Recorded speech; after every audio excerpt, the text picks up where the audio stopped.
pertemuannya dengan Ketua Umum Surya Paloh.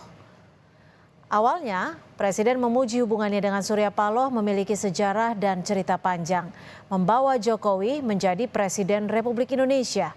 Namun kemudian Jokowi menyindir soal pernah sepakat dengan Surya Paloh, tapi seminggu kemudian berbeda. Jokowi juga bilang ada pihak yang datang beramai-ramai dan pergi meninggalkan ramai-ramai.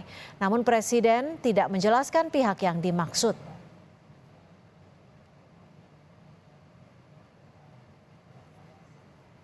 Dalam beberapa hari terakhir, Presiden Jokowi hadir di acara penting partai pendukung Koalisi Indonesia Maju. Mulai dari Golkar, PAN, dan yang terbaru Partai Nasdem malam tadi.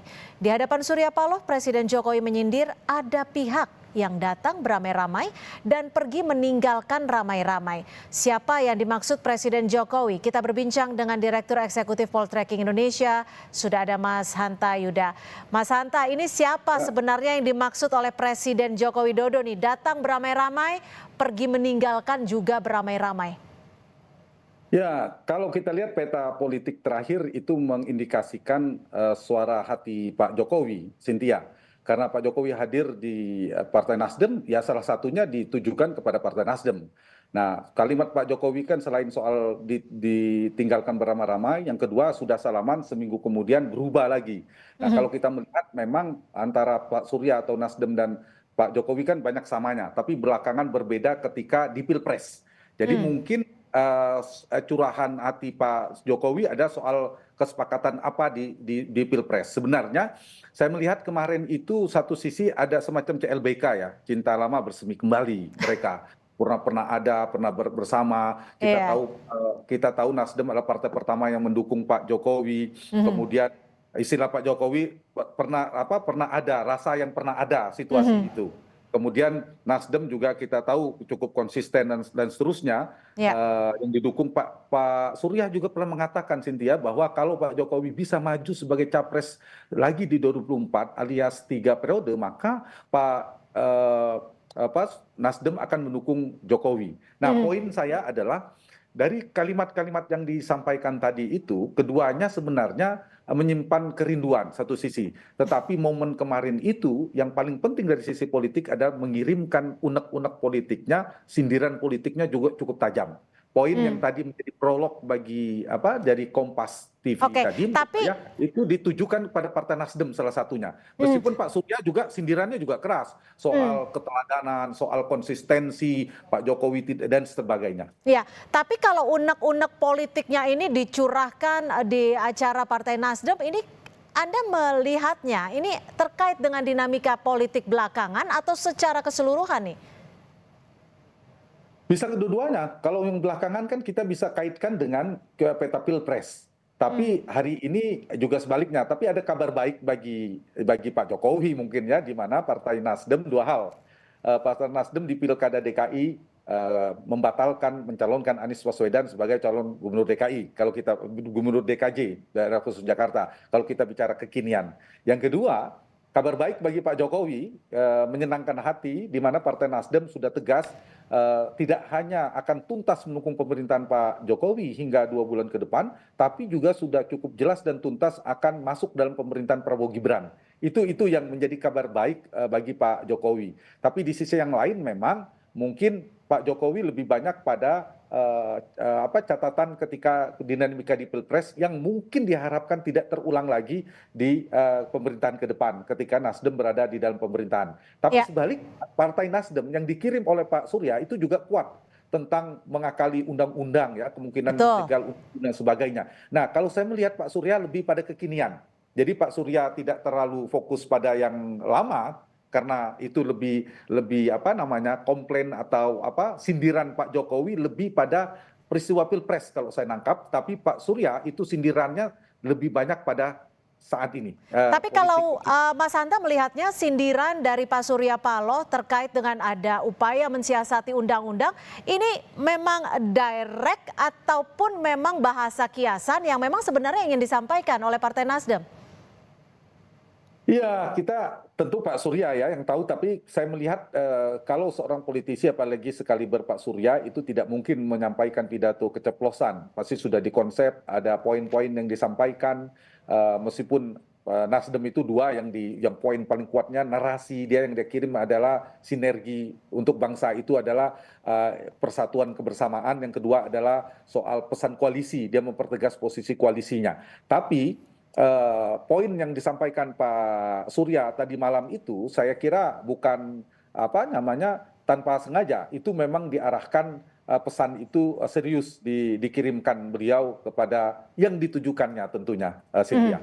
Jika memang Anda menyebutnya suatu pidato di acara besar, artinya sudah terencana, sudah terstruktur, sudah dipersiapkan sebelumnya. Apakah ini artinya memang kalimat tersebut dilakukan secara disengaja dan juga ditujukan? Ya, berarti begini, kita bicara pilkada per hari ini. Salah satu isu yang cukup kencang kan soal sebelumnya ada keputusan dari MK. Putusan MK itu kan hampir tidak berlaku atau dianulir dengan revisi undang-undang baru oleh DPR. Kita tahu dengan demonstrasi besar ditolak oleh rakyat sebagian besar, itu tidak jadi. Dan jangan lupa dia berkelindan di dalamnya ada isu cukup kencang soal isu tidak hanya soal Kim Plus yang kemudian kemungkinan berlawanan dengan kota kosong di mana tidak bisa majunya PD Perjuangan dan lain-lain, tapi juga soal syarat usia. Nah, di sana ada nama Mas Kaisang, putranya Pak Jokowi. Nah, itu mungkin berkelindan. Saya mengistilahkan berkelindan. Jadi pesan-pesan itu yang diantisipasi oleh Pak Surya jangan sampai kebablasan dalam berdemokrasi dan sebagainya. Kalau saya membaca arah itu juga diingatkan oleh Pak Surya ke arah sana. Jadi saling sendiri itu saling mengingatkan lah. Jadi saling sindir bisa dimaknai, saling mengingatkan agar tetap berada di koridor juga bisa dipersepsikan atau dibaca demikian. Kalau saling sindir di acara yang sama, di waktu yang berdekatan seperti itu, menurut perspektif Anda, akankah ada perubahan arah politik dari Partai Nasdem khususnya? Positifnya ada unek-unek dikeluarkan, dicurahkan, bagus juga. Jadi relatif saya mengistilahkan relasi atau hubungan politik Pak Surya dan Pak Jokowi ini dulu sangat mesra, sangat dekat di 2014 pertama, 2019 rumah paling nyaman bagi Pak Jokowi ada Partai Nasdem. Lebih nyaman daripada PD Perjuangan pada saat itu sebelum ada PAN, ada Gerindra dan Pak Prabowo bergabung bersama Pak Jokowi itu kan teman dekatnya. Tapi dalam perkembangannya kan dinamikanya berubah. Nah, di titik inilah saya melihat memang kalau kita perhatikan kemungkinan hubungan antara dua orang ini per hari ini husnul khotimah. Saya mengistilahkan husnul khotimah karena berakhir dengan baik.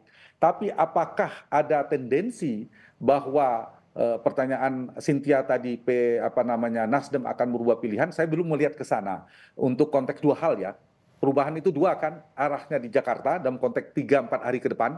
Mungkinkah keluar dari Kim Plus kemudian mendukung Anies atau yang lainnya, atau yang kedua Partai Nasdem memilih bersama PD Perjuangan menjadi kekuatan oposisi. Per hari ini saya belum melihatnya, tapi poin justru yang dipertegas oleh Pak Surya tadi malam itu adalah mengirimkan tentang pesan narasi persatuan, tapi juga koalisi. Jadi bukan hanya dengan Pak Jokowi, dengan Pak Prabowo akan bersama Prabowo Gibran di 5 tahun ke depan. Jadi poinnya adalah saya melihat Pak Surya sudah mengumumkan kepada publik akan bergabung ke dalam pemerintahan. Cuma tetap ada yang digarisbawahi, Partai Nasdem tetap independen. Jadi kalau dalam teori organisasi partai politik, tingkat kelembagaan Partai Nasdem ini cukup independen, tidak terkooptasi. Jadi artinya ada pesan juga yang ingin digaris ataupun ditekankan oleh Ketum Partai Nasdem. Berada di dalam pemerintahan, Mas Hanta, tapi tetap kritis, kira-kira begitu. Mas Hanta, saat menghadiri acara-acara besar partai, ada Golkar, PAN, dan semalam Partai Nasdem, ini kan ada pesan yang disampaikan Jokowi. Saat PAN dibagilah kursi tambahan, saat Golkar disebutlah bahwa partai yang paling adem. Sebenarnya apa yang ingin dibentuk, makna yang ingin disampaikan oleh Presiden Joko Widodo? Pak Jokowi sama membangun narasi tentang ingin membangun rekonsiliasi politik dalam konteks politik normatif ya kebangsaan. Sisi yang lain sebenarnya juga bisa dibaca sebagai ingin membangun Kim Plus yang terkonsolidasi. Di saat yang sama sebenarnya Pak Jokowi juga sebenarnya kata yang tepat mungkin ingin ikut ikut mewarnai pemerintahan ke depan, mewarnai pemerintahan, kabinet dan sebagainya, sekaligus mengingatkan kepada Pak Prabowo satu sisi bahwa Pak PAN ini bahwa jangan hanya dipertimbangkan soal kursi, tapi juga soal keringat politiknya, kesetiaannya dan seterusnya di satu sisi, kemudian di Golkar juga begitu dan sebagainya. Jadi poin itu bisa dikirimkan kepada Pak Prabowo sebenarnya bahwa Pak Jokowi juga ingin ikut mewarnai pemerintahan ke depan, ikut andil, ikut disertakan seterusnya, tapi juga bisa pesan kepada partai yang bersangkutan. Kalau kepada PAN tentu memberikan apresiasi, terima kasih kepada Golkar dan sebagainya. Kepada Nasdem juga terima kasih kebersamaan, tapi juga mengirim sindiran. Jadi pesannya itu menurut saya multi arah ya, bisa diarahkan kepada Pak Prabowo, tapi bisa juga diarahkan kepada partai yang bersangkutan, tapi juga kepada publik. Kepada publik ada membangun politik kebersamaan, politik kebangsaan, narasi rekonsiliasi. Jadi ke publik itu membangun pesan kebersamaan, citra positif tentunya kepada Pak Prabowo juga kira-kira itu mengingatkan, Ya. kemudian kepada partai juga disampaikan seperti itu. Ketiga Baik. penjuru kira-kira pesannya. Begitu Cynthia. Baik, terima kasih Mas Hanta Yuda, Direktur Sama-sama, Eksekutif Cynthia. Poltreking Terima sudah kasih. bergabung bersama kami di Kompas Petang. Selamat sore. Selamat sore. Terima kasih.